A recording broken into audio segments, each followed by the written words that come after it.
Hi everyone, welcome to this brand new channel that is Let's Start.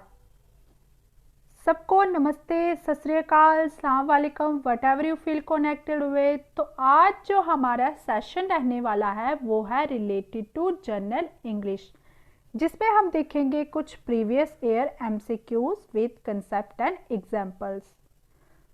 अगर आपको मेरे notes की PDF चाहिए तो आप नीचे डिस्क्रिप्शन बॉक्स में जा सकते हैं या फिर आप टेलीग्राम चैनल की भी हेल्प ले सकते हैं। ओके, तो बिना टाइम वेस्ट करे हुए हम अपने लेक्चर को स्टार्ट करते हैं। तो ये देखिए, ये आपके प्रीवियस ईयर क्वेश्चन है। फर्स्ट क्वेश्चन है अबंडेंट, अपोजिट मीनिंग। अबंडेंट का आपको अपोजिट मीनिंग देना है। इसमें आपको 4 ऑप्शन दिए गए हैं, रिच, इनफर्टाइल, स्कार्स, पेनीलेस। अगर आपको सिनोनिमस पूछा होता तो आप रिच के साथ जा भी सकते थे, लेकिन आपको पूछा है एंटोनिम, तो आपको रिच के साथ नहीं जाना है। बी ऑप्शन है इनफर्टाइल। इनफर्टाइल का मतलब होता है अनउपजाऊ। ओके, पेनीलेस का मतलब होता है अगर आपके पास पैसे की कमी है तो आप पेनीलेस बोलते हैं। ठीक है, तो यहाँ पे जो राइट ऑप्शन होगा ना वो होगा स्कार्स। स्कार्स होता है लैक या फिर किसी चीज़ की कमी होना। जैसे एग्जांपल ले सकते हैं, अभी थोड़े दिन पहले ऑक्सीजन क्राइसिस हुआ था तो वहाँ पे स्कार्सिटी हो गई थी ऑक्सीजन की। ओके, स्कार्सिटी मतलब कमी होना। तो यहाँ पे देखिए डायग्राम से आप समझ सकते हैं, scarcity lack of oxygen in hospitals. अगर हम इसके मीनिंग को देखें तो वो है एग्जिस्टिंग और available in large quantities, plentiful. किसी भी चीज़ का प्रचुर मात्रा में होने को हम क्या बोलते हैं? अबंडेंट। ओके, अगर हम इसकी नाउन फॉर्म को देखें तो वो है अबंडेंस, वर्ब फॉर्म है इसकी अबाउंड, एडवर्ब फॉर्म है अबंडेंटली। अब कुछ सिनोनिमस भी दिए गए हैं, जैसे प्रोफ्यूज, प्लेथोरिक, अबॉन्डिंग, प्लेंटीफुल या फिर एम्पल, वर्डेंट, वॉल्यूमिनस, टॉरेंशियल। तो आप एक बार इन वर्ड्स को अंडरस्टैंड कीजिए, रट्टा नहीं लगाना है, आपको अंडरस्टैंड करना है कि ये किसके सिनोनिमस हैं? अबंडेंस के, अबंडेंट के। ओके, देन नेक्स्ट इसका एंटोनिम देखिए, स्कार्स, स्पार्स और स्कैंटी, जिसका मतलब होता है लैक। किसी भी चीज की कमी होने को हम क्या बोलते हैं? Scarce. Next previous year question है आपका, सिलेक्ट द इनकरेक्ट स्पेलिंग। यहाँ पे आपको इनकरेक्ट स्पेलिंग बताना है। 4 ऑप्शन दिए गए हैं। यहाँ पे देखिए मेंडिकेंट का मतलब होता है भिक्षुक, ब्रिसल तो आपको मेनली पता है। ठीक है, ब्यूटीफाई का भी ठीक स्पेलिंग दिए गए हैं। यहाँ पे देखिए एग्जीबिशन गलत स्पेलिंग है, एच के बाद आई आना था लेकिन इन्होंने आई नहीं लगाया है, तो ये स्पेलिंग गलत है, गलत है, इसलिए ये राइट ऑप्शन है। Okay, then other words for mendicant. Mendicant में आपको बता दूं, हम बोलते हैं किसी भिक्षुक को, किसी भिखारी को। यहाँ पे आपको इसका सिनोनिमस दिए गए हैं, जैसे beggar, panhandler, moocher, tramp, cadger, vagrant, friar, pauper, bum. Okay, भिक्षुक या फिर हम किसी भिखारी को क्या बोलते हैं? मेंडिकेंट। देन नेक्स्ट है meaning of bristle. A stiff fibre, चाहे वो नेचुरल हो या फिर सिंथेटिक, या फिर ए स्टिफ हेयर। अगर हम सिंथेटिक में देखें तो कंघी के हार्ड ब्रिसल होते हैं ना, तो हम उसे क्या बोलेंगे? ब्रिसल। हार्ड फाइबर को हम क्या बोलेंगे? ब्रिसल। ओके, या फिर जैसे बच्चे जेल लगा के वो कर देते हैं ना, बाल खड़े लगा देते हैं बिल्कुल ऐसे टफ से, तो हम उसे भी ब्रिसल बोल सकते हैं। देन नेक्स्ट है bye the skin of your teeth. ये इडियम फ्रेज है। इडियम फ्रेज मतलब ये एक मुहावरा है जिसका आपने मीनिंग बताना है। 4 ऑप्शन दिए गए हैं, to catch a criminal, just avoid failing, bring to justice, none of the above. अब यहाँ पे देखिए by the skin of your teeth, यहाँ पे थोड़ा ब्रेन यूज कीजिए। अगर आप कोई चीज टीथ के साथ पकड़ते हैं तो वो काफी ज्यादा टाइटली पकड़ोगे। ठीक है, तो अगर गम्स के साथ पकड़ोगे तो वो इतनी ज्यादा टाइटली नहीं पकड़ोगे। तो यहाँ पे मैं आपको बता दूं, कि इसका मीनिंग होता है बड़ी मुश्किल से। जैसे अगर आपने कोई चीज़ बड़ी मुश्किल से पकड़ी है तो आप क्या बोलेंगे, bye the skin of my teeth. यहाँ पे रियल एग्जाम्पल मैं आपको बता दूँ, जैसे एग्ज़ाम ले लो, एग्ज़ाम में आप बड़ी मुश्किल से पास हुए हो तो आप क्या बोलोगे, bye the skin of my teeth, कि मैंने एग्ज़ाम पास किया है। ये ईडियम फ्रेज आप यूज़ करोगे। ओके, देन अदर एग्जाम्पल्स हैं जैसे सी eye to I. C eye to आई का मीनिंग होता है एग्री होना, किसी चीज़ से सहमत होना। एग्जाम्पल के लिए, the couple don't see eye to eye on how to train their pets. Then next है स्टिक योर नेक आउट, मतलब अपनी गर्दन को ऐसे बाहर की तरफ निकालना। इसका मीनिंग है help someone a lot with possible bad consequence for one self, मतलब किसी की इतनी हेल्प करना कि अगर आपकी सेहत पर बुरा असर भी पड़ा है ना, तो भी आप नहीं बोलोगे कि हमारी हेल्थ पर कुछ बुरा असर पड़ा है, तो आप वहाँ पे क्या आइडियम फ्रेज यूज़ करोगे, stick your neck out. Okay, example के लिए, I stuck my neck out for Jasmine when she was in trouble. तो सेम नेक्स्ट वही दोबारा से आइडियम फ्रेज आ गई, by the skin of my teeth. इसका मतलब होता है जस्ट बेयरली, मतलब बड़ी मुश्किल से। एग्जाम्पल के लिए, I pass that MCQ by the skin of my teeth. Then next है, I was not a mischievous और ट्रबलसम चाइल्ड। यहाँ पे और के नीचे अंडरलाइन किया हुआ है, आपको बताना है कि ये क्या है, एडवर्ब है, प्रेपोजिशन है, कंजक्शन है या फिर प्रोनाउन है।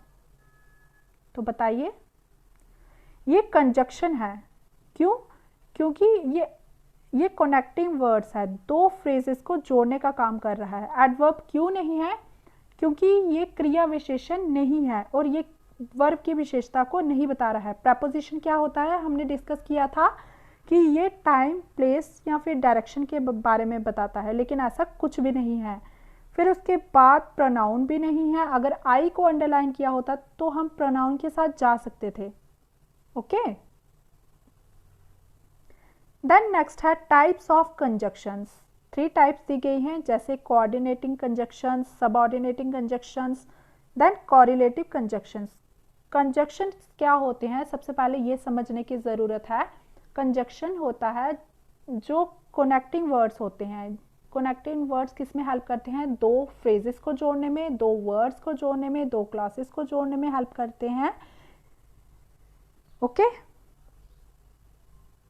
तो फर्स्ट टाइप है इसकी कोऑर्डिनेटिव कंजक्शन, जिसकी कुछ एग्जांपल दी गई हैं, जैसे फॉर, एंड, नॉर, बट और येट, सो। तो फैन, बॉय से आप याद रख सकते हैं इनको। ओके, कोऑर्डिनेटिव क्या होता है, जो कोऑर्डिनेट करे, किसी चीज को जोड़ने का काम करे। ठीक है, देन नेक्स्ट है सबऑर्डिनेटिव कंजक्शन। यहाँ पे भी आपको कुछ एग्जांपल्स दी गई हैं, after, all though, even though, as, for, as if, as long as soon, as, before, if, when, where, what, wherever, while, then, so that, ये वगैरह वगैरह। ठीक है, फिर उसके बाद आगे कोरिलेटिव कंजक्शंस। कोरिलेटिव कंजक्शन मतलब ये पेयर में होते हैं, ये कोरिलेट करते हैं एक दूसरे के साथ।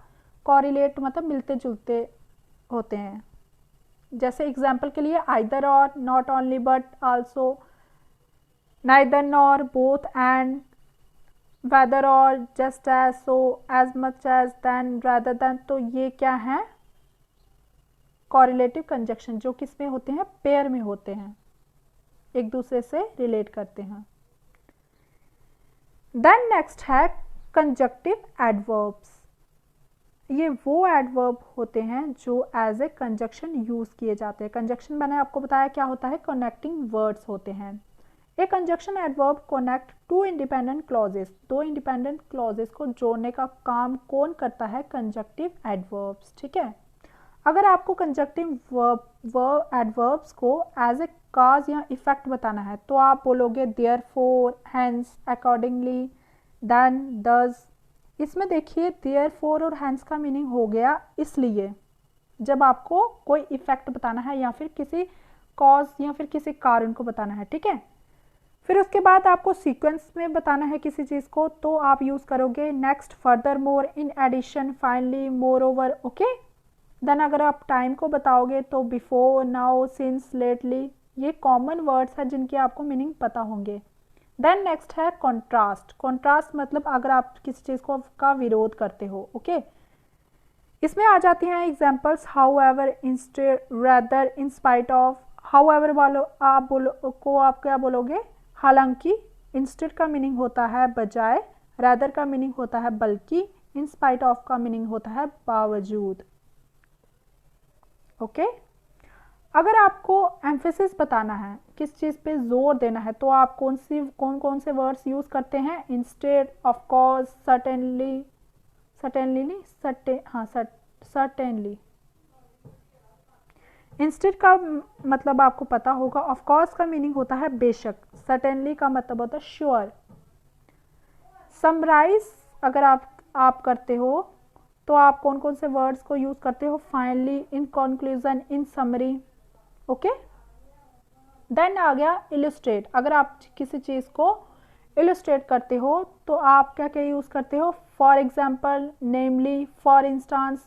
देन कंपैरिजन करोगे तो कौन कौन से वर्ड्स को यूज करोगे, ऑल्सो, लाइकवाइज, सिमिलरली। तो ये सब जो है ये क्या है, कंजक्टिव एडवर्ब्स हैं जिनको आप अपनी डेली लाइफ में यूज करते हो, चाहे वो कॉज के लिए हो, चाहे सीक्वेंस के लिए, टाइम के लिए, कॉन्ट्रास्ट के लिए, या फिर एम्फेसिस के लिए, समराइज के लिए, इलस्ट्रेट के लिए, या फिर कंपैरिजन के लिए, ओके।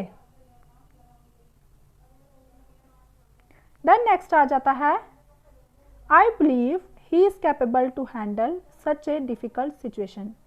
इसमें आपको एरर फाइंड आउट करना है। 4 ऑप्शन दिए गए हैं, ए, बी, सी, डी। तो यहाँ पे देखिए बी जो है ये गलत है, ठीक है, गलत ऑप्शन है। He is capable to handle कभी नहीं होता, कैपेबल के बाद कभी भी इन्फिनेटिव नहीं लगता। कैपेबल ऑफ हैंडलिंग हो सकता था लेकिन टू हैंडल कभी नहीं होगा। तो इन्फिनेटिव क्या होता है यहाँ पे हम समझते हैं। टू के साथ जब हम वर्ब को स्टैम्प कर लेते हैं, जोड़ लेते हैं, उसको क्या बोलते हैं, इन्फिनेटिव। जैसे to have, to dream, okay. Infinitive को अब हम सब्जेक्ट की तरह भी यूज करते हैं कई बार सेंटेंस में, जैसे to forgive is to love others. Example के लिए मैं आपको बता दूं, जैसे I would like to drink that lemonade. Lemonade हम बोलते हैं नींबू पानी के लिए। ये मैंने आपके लिए नींबू पानी बनाया है। तो वैसे भी गर्मी बहुत ज़्यादा होगी, अगर आपको गर्मी से बचना है तो आप रोज़ नींबू पानी लेते रहिए और अपनी हेल्थ का ध्यान रखिए, ओके। So take care. इतना ही लेक्चर है आज का। ये आ गया आज का हमारा thought. Small step in the right direction are better than big steps in the wrong direction. तो छोटे छोटे स्टेप लेते रहिए एज ए टोटोटाइज, ताकि आप एक दिन KVS TGT क्लियर करके अपने एग्ज़ाम को क्वालिफाई कर सकें। और मैं आपको बता दूं कि आपके साथ साथ मैं भी तैयारी कर रही हूं। सो मैंने भी छोटे छोटे स्टेप लिए हैं, हो सकता है कि हो जाए इस बार। So thank you, take care.